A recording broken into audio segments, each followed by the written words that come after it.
My name is Sergeant Morales, 1C. I'm from 5th Anglico. Currently stationed in Okinawa, but we are attached to 2nd Anglico, North Carolina, Camp Lejeune. Today we went into a raid, patrolling into the Malab area.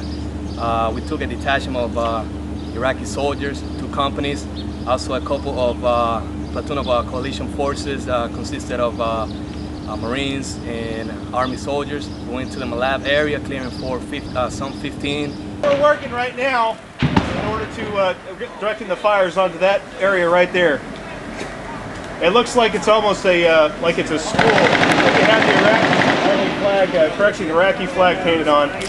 Well, disregard that. I know you're not going to see that, but it's got a large courtyard on the southern side of the road, 100 meters west. How copy? All right, folks, Rick Mills here again with another video of our warfare experience in Ramadi, June 2006. So this one is again in 3 parts because it's just the way I can tell the story. I'm using a video from 20 May. I'm inserting photographs of the ICTF, Iraqi Counterterrorism Force Sniper Detachment, that I was the team leader for. When they actually infilled into Ramadi. So the title of this, it'll be video 8, and it's going to be ICTF joins the fight in Ramadi.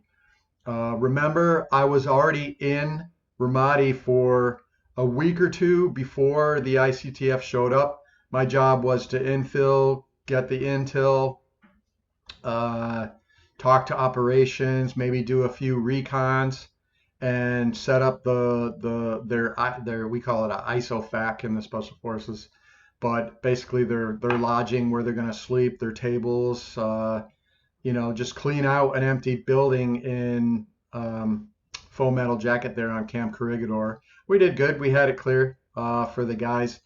One note, the SF guys slept separate from the ICTF soldiers. And since I was already there for 2 weeks, I just bunked with the ICTF guys. I didn't join the Special Forces to not live with and communicate with my indigenous forces, which were the ICTF. And again, I'll be covering a little bit more of that. We're starting to get to some friction points. We're not going to get into that too much in this video. I'm going to cover that in video 9. Which would be the next one, and be kind of my closeout, because it's the last video that I have in my possession of my time in Ramadi, my warfare experience. And during our patrolling and our clearing of the area, we got engaged by enemy fire to our west. We tried to do our best to advance to the area so we could get a better look at the enemy, and in order to engage them and do a proper show of force. We engaged the enemy with a small arm, also automatic weapons, and a couple of HE rounds from a 203 fire.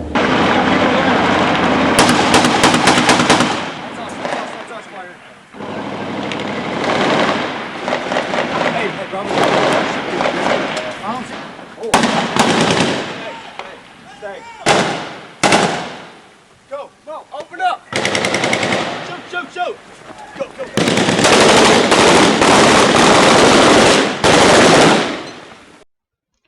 So I'm going to do a quick introduction to the ICTF, the Iraqi Counterterrorism Force Sniper Detachment, the background behind them, what they consisted of, what they're currently going on. And again, when I came in, I'm a 10th grouper. I came in, 210 was running FOB Central, and I got pushed over to the ICTF and the Special Forces guys that were running operations with the ICTF that time, which was 7th group. So again, friction points.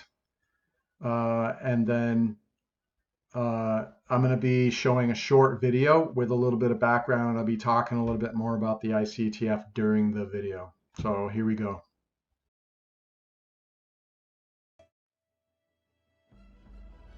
So to start off with, I really don't think you're going to get this information anywhere else. This is kind of the video that's breaking on this. The ICTF was a force of selected individuals. So these are volunteers out of the Iraqi Army. Key statement here, it was a mix of Sunni, Shia, Kurd soldiers. They volunteered, they went through just like special forces, they went psych evals, and they were selected for their obedience or their commitment to Iraq and the freeing of Iraq. You'll notice their faces are covered because in that mix, the fact that a Sunni or a Shia or a Kurdish soldier is working with other guys in combat, they were a brotherhood. So just like in America, we have multiple races and religions, but we come together in service and we fight together. It works also on the ICTF side. So just like the U.S. military had all of our players in the Iraq War, Delta Force, SEALs, Rangers, Special Forces, it was identified that the Iraq needed a near-peer Tier 1 force that our guys could work with, but also that could replace our guys when we left country. And again, when you get to that level of operations, it's not religion based, it's your commitment to the mission. So what you're watching here, they also had a commando unit that operated alongside the ICTF. So just like we have Delta Force and the Rangers pull blocking positions / security, they had a commando unit built up to be sort of the Iraq Rangers, if you want to say, the commandos, and then the ICTF was more your Tier 1 level high value target element. So another thing that needs to be covered is these men were hunted by the Mujahideen, by Iraqi Al-Qaeda. These guys, when they would go home on leave, they would go home to take money back to their family. They would say they had 24, 48, 72 hours pass. Some of these guys didn't come back, and sometimes they would find them mutilated in some room somewhere, tortured for whatever information they could get out of them. So again, this little video here was the commandos, completely different than the ICTF portion that you saw earlier, the photographs, them shooting the snipers and their skill level. I found that the ICTF were on peer with what we were doing. We operated right alongside of them. I was very happy to have a position working with them in Iraq. Also, we implemented the use of CAS, Combat Air Support, Close Air Support, and we did a couple of shows of force, which were pretty effective in controlling the enemy that was engaging us from the west. Right after the show of force occurred, the enemy just fled, and small fire ceased. Ready? Go.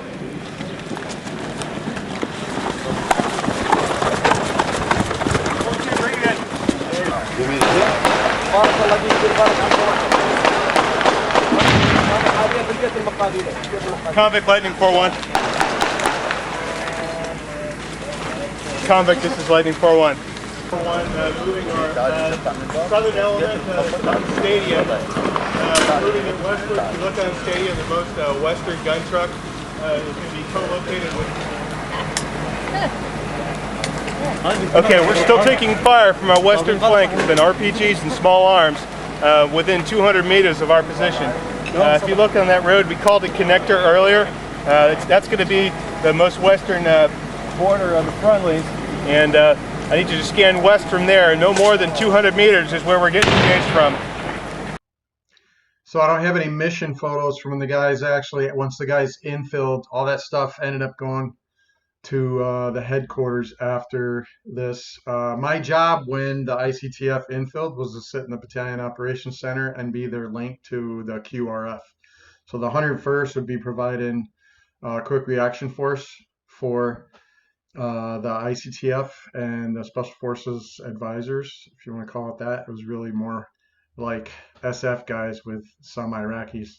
again, there was a min force even on our side. So I remember the conversations that we would have behind closed doors when it came to, hey, we're infilling, we're going to go into this building, we're going to set up a sniper hide site, and we're going to overwatch this position to gather intel. And there was always this, how many Iraqis do we have to take with us? Because they trusted each other, but they didn't necessarily trust the Iraqis, even at that level. And so it was tough. My interaction with those guys was great. I think that the trust needed to be built with the Iraqis. If you go back to the Warfare movie, the scene in the Warfare movie where the SEALs keep sending the Iraqis downstairs, like 2 of them, and they're supposed to like guard the downstairs while the SEAL team's up on the 2nd floor.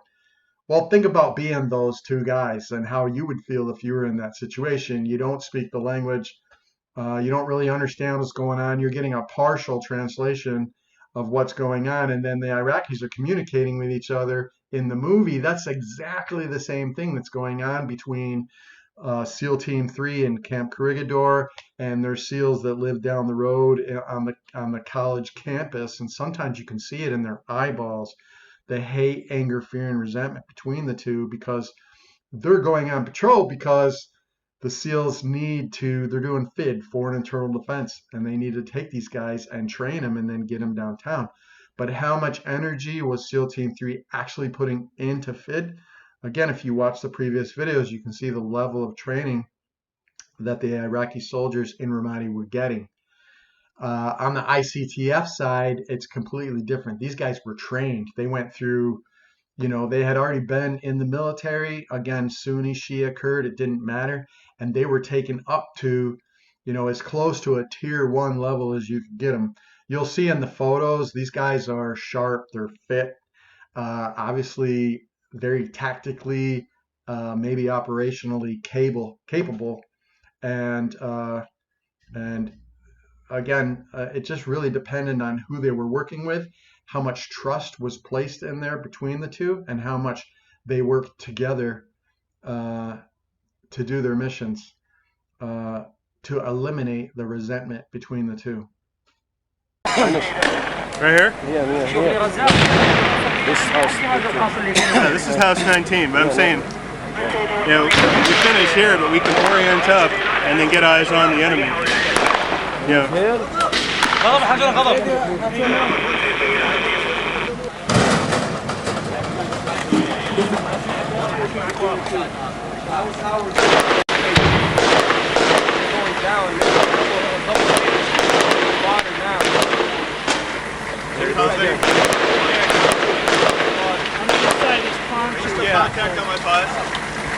Can't see the dick. Building that's on fire. That was the source of our previous firefight that we just got into about a minute ago. If you can get eyes on that smoking building and start searching the area for squirters.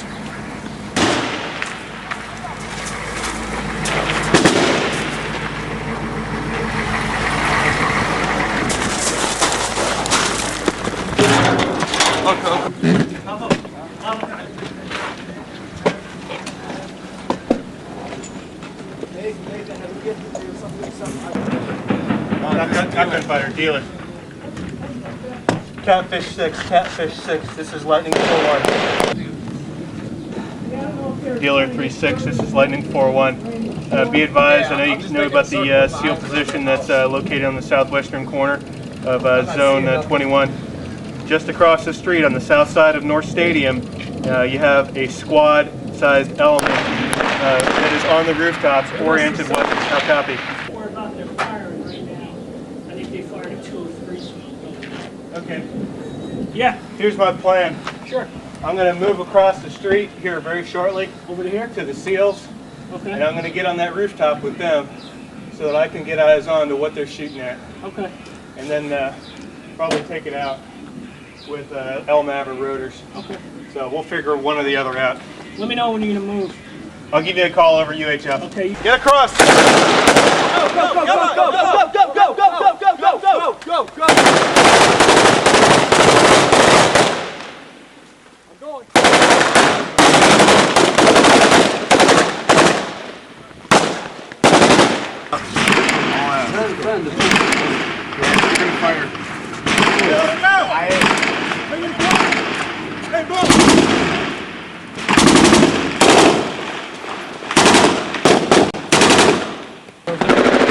Run. Too far. How far? Way too far. A little bit too right in that. Come down a little bit on that. About the building. Oh, There we go. down, Nice. down. Nice. All right. You need one a little bit longer. Close.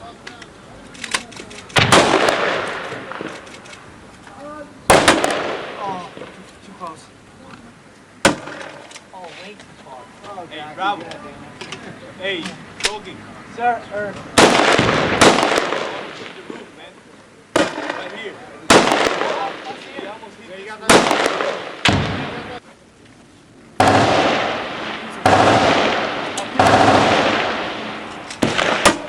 oh, you got it.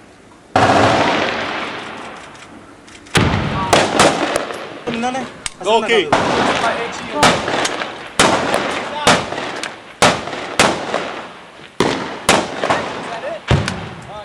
Where you see him at, Mo?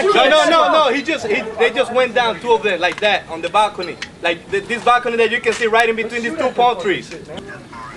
Where you Sheep. Look at sheep coming down the fucking road. We then proceeded to exfil the area. We threw a couple of smokes. Also, we suppressed fire toward the west, while the coalition force and the Iraqi Army could exfil back to our strong point near Fob Creek door, where we do our operation from.